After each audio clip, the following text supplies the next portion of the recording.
So we're going to notice some similarities between our exponential function and our logarithmic functions, because remember, these are inverses of each other. So like addition undoes subtraction, multiplication undoes division, logarithm undoes exponential, and vice versa. So we're going to see a lot of similarities.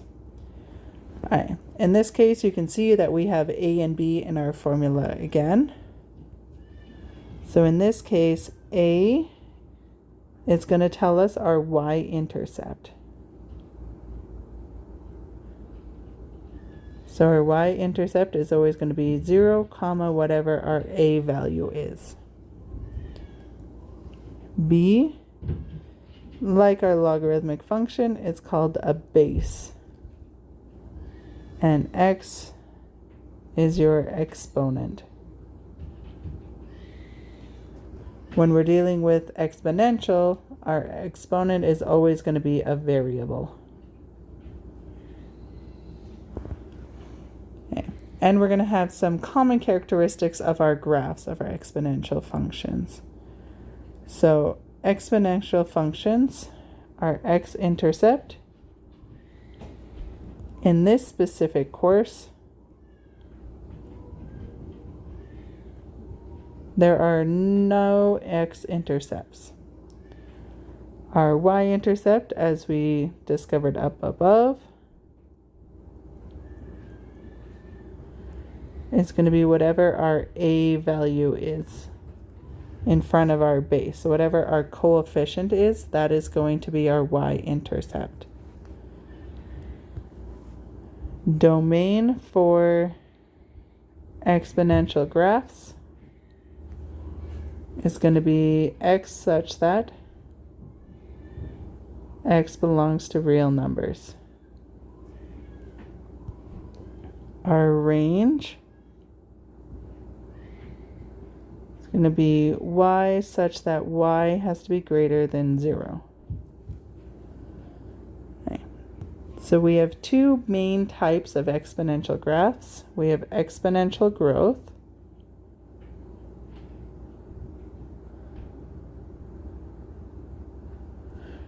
exponential growth occurs when b is greater than 1.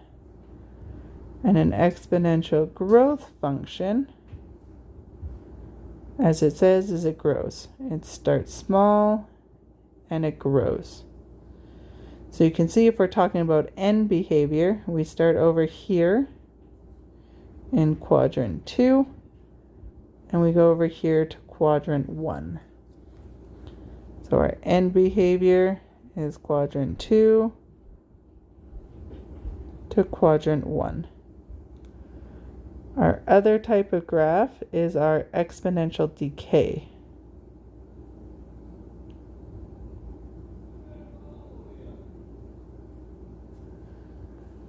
So our exponential decay, like it says, it decays, it gets smaller. So we start big, we go small.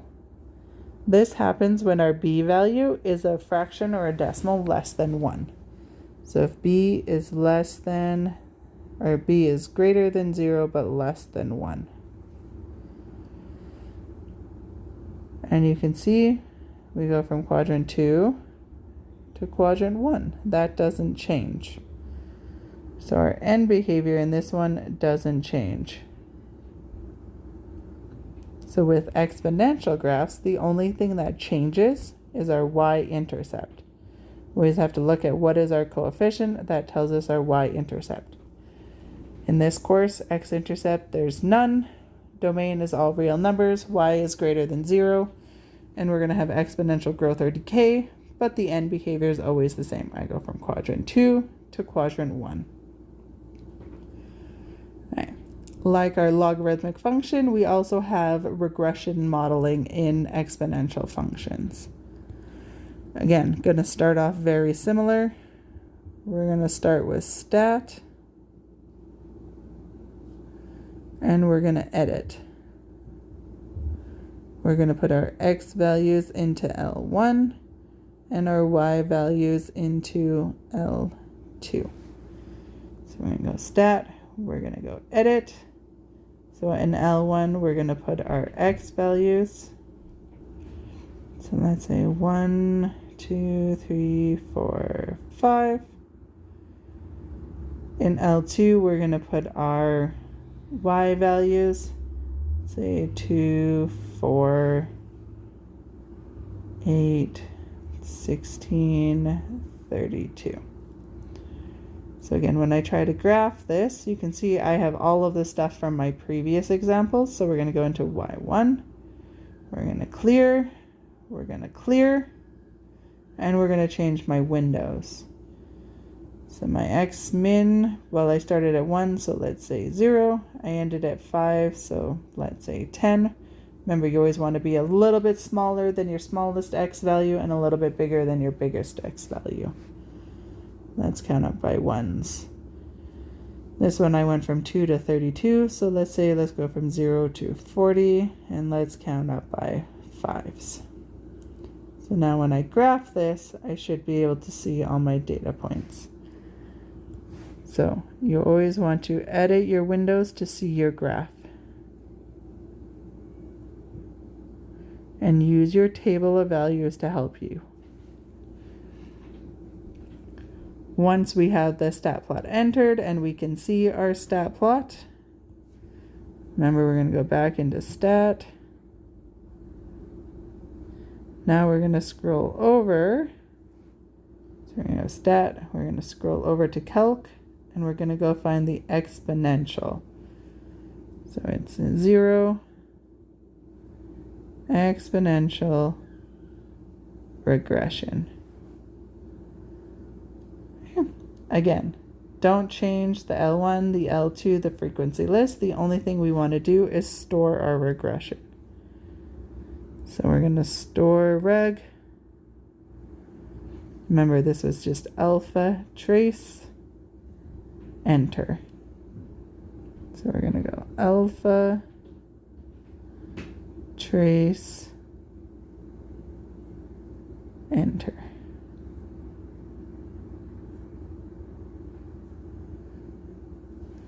Now when I run my regression, it's going to store that into my y equals. So again, your calculator tells you what your exponential regression function looks like. It's also on your formula sheet. The y and x is always going to stay, so we're going to say y equals, my a value, I'm going to put 1. My b value, I'm going to put 2. And we're going to have to the power of x. You need to always have that format. Y equals ab to the power of x. And we can graph this and make sure that we have our stat and our line or our curve of best fit. Just like our logarithmic function, there's 2 types of questions they can do. There is, you are given x and you need y. Remember, this is while we're in our graph function, we go second trace value. Second one is you are given y and need x. This is when you're going to go y equals. In y2, you're going to enter your number. You're going to graph second trace intersect. So, for example, y equals, I don't know, let's say 25. We're going to graph second trace intersect. So when y equals 25, x equals 4.6. So read the question carefully. What are they giving you? And what do they need you to find? It's only one of 2 options. All right, we kind of have 2 key things that happen in exponential. We have our financial and we have our half-life. Remember, the only formula we are given is y equals ab to the power of x. So we have to be able to know where our financial aspects are coming in this. So y here is going to be your future value. It's how much money are you going to have in the future after this all happens. A, this is always your initial value. How much did you invest? How much was the loan worth? How much was your car before it started depreciating? So this is your initial value, your starting point. And B changes depends on if we're appreciating or depreciating. So if we're appreciating or we're growing, then we're going to have 1 plus our interest rate divided by our compounding period. So this is our compounding period.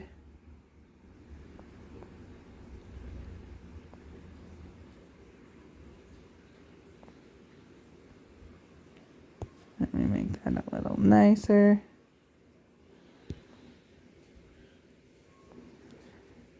And this was our interest rate as a decimal.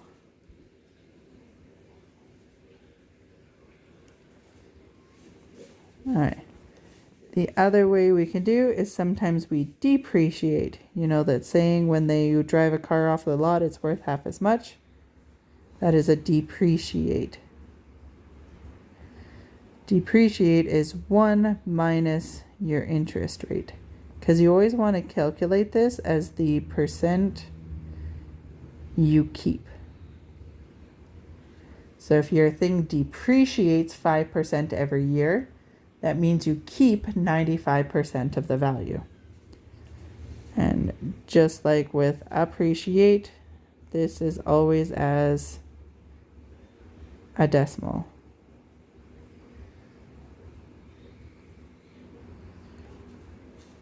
Okay, last but not least with financial, X, if we are appreciating, it is your compounding period times by your time.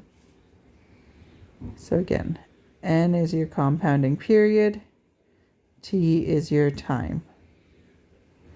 If you don't have a compounding period because you're depreciating, then you don't have to include the N, or N is 1. So this is again mostly with your appreciating when you have N times T. So you have to be able to recognize how to set those up based on the question. Right.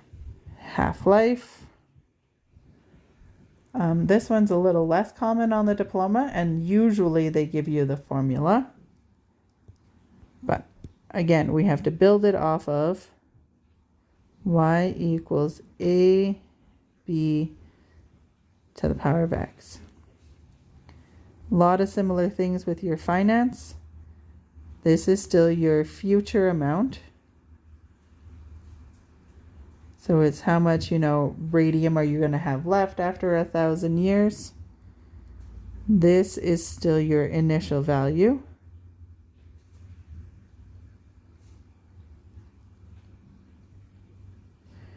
Because we're talking about a half-life, B always equals 1/2. And X, our exponent, becomes what we call, usually written as T over H, where T is your time and H is your half-life period.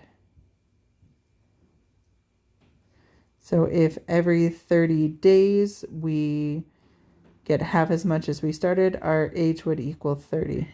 So the half-life period is just however long it takes for us to have half the substance left. All right, last but not least, solving exponential equations. So we did see before in our logarithm brain dump that we can solve exponential functions using logarithms, but we can also solve them without using logarithms. And there's kind of two ways. There's with and without technology. Is with technology.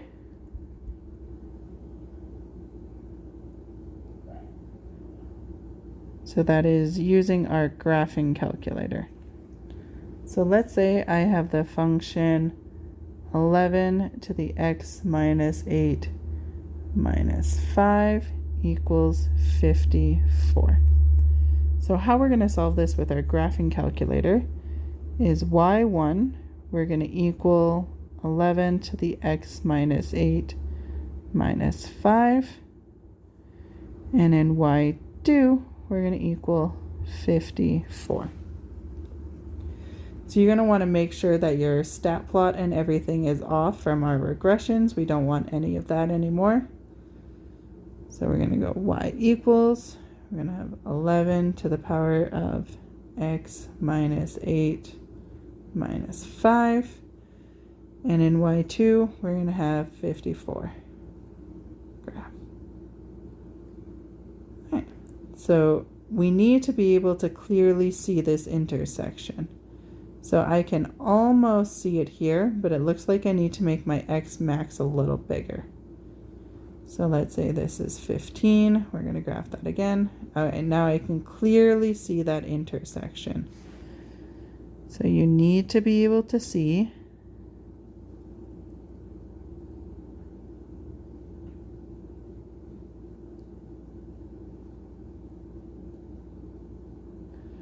and you're just going to adjust your windows until you can see it. Once you can see it, you're going to go second trace. We're looking for our intersection. Remember, you want to move your cursor close to the intersection that you want to find. Enter, enter, enter one more time. And we're looking for the value of x. So you're going to go second trace. And you're going to intersect. And remember, you're looking for that x value.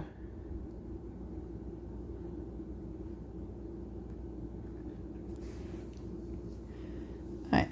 The other way that we can solve exponential functions without logarithms and without graphing calculator is by finding a common base. So an example of what that would look like is if we have an equation like 81 times 9 to the power of negative 2b minus 2 equals 27. All right. So here, my common base is going to be 3. I can rewrite each of these as a power of 3. So 81 can be rewritten as, and you can always guess and test if you're not sure, 3 to the power of 4. So this can be rewritten as 3 to the power of 4. 9 can be rewritten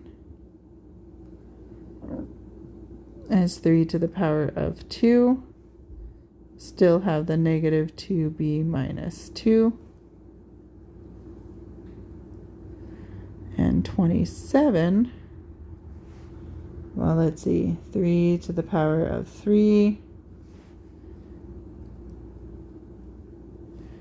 So now we can use our now we can use our exponential laws. So our exponential laws say that if I have a power to a power, I'm going to multiply.